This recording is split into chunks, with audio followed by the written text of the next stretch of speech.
Assalamualaikum warahmatullahi wabarakatuh. Selamat datang kembali di channel aku.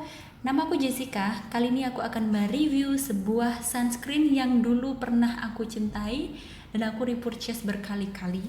Dia adalah Cremor Lab Aqua O2 Shield UV Protection. Dia SPF-nya 50, PA++++, jadi sudah melindungi dari UVA dan UVB. Packagingnya kecil, gampang kalau dibawa kemana-mana. Warnanya putih susu dengan tulisan biru muda kayak gini. Kalau menurut aku tulisannya jadi kayak kurang jelas ya, karena warnanya terlalu muda. Jadi agak susah gitu bacanya. Lalu dia ada putaran kayak gini, cara bukanya. Produknya.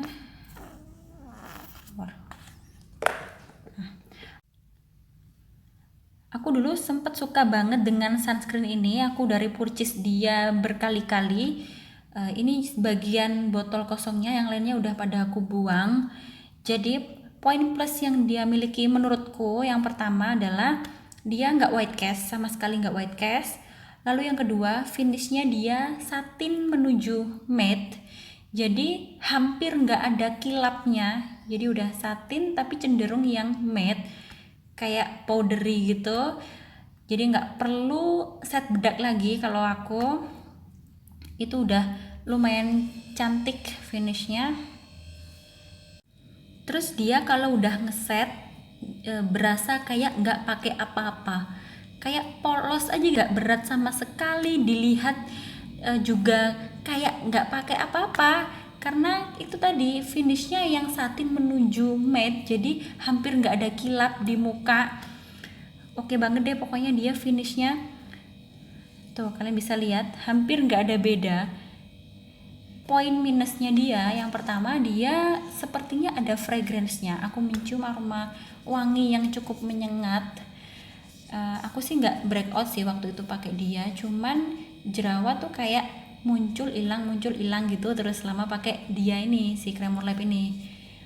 Aku nggak tahu entah itu karena fragrance-nya atau apanya. Poin minusnya yang kedua adalah dia pedih di mata.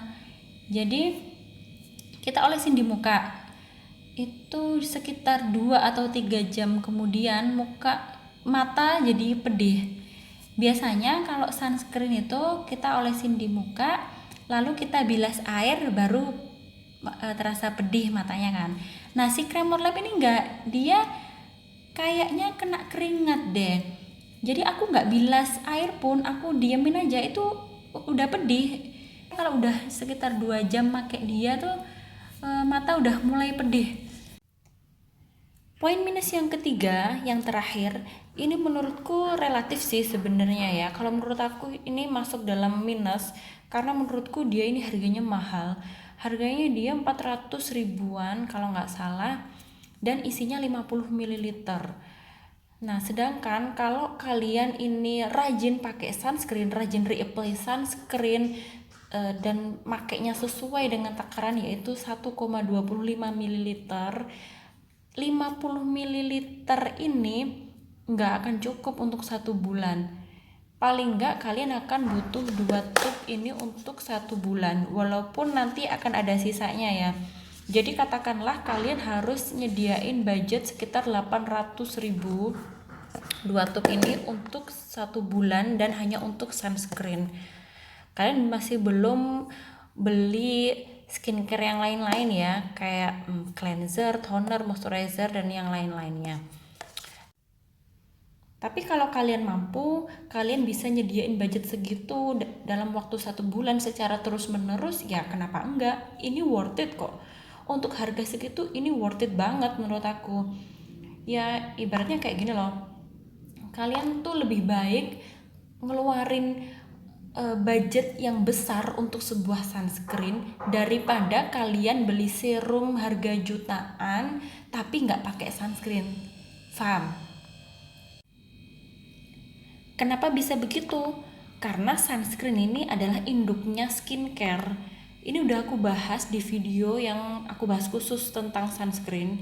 Jadi kalian tuh kalau pakai skincare macem-macem, pakai serum mahal-mahal, pakai eksfoliasi, pakai retinol, tapi nggak pakai sunscreen, atau kalian pakai sunscreen tapi nggak sesuai takaran dan nggak rajin reapply, itu semuanya useless. Rangkaian skincare yang kalian pakai tiap malam itu eh, nggak berfungsi secara maksimal atau bahkan nggak berfungsi.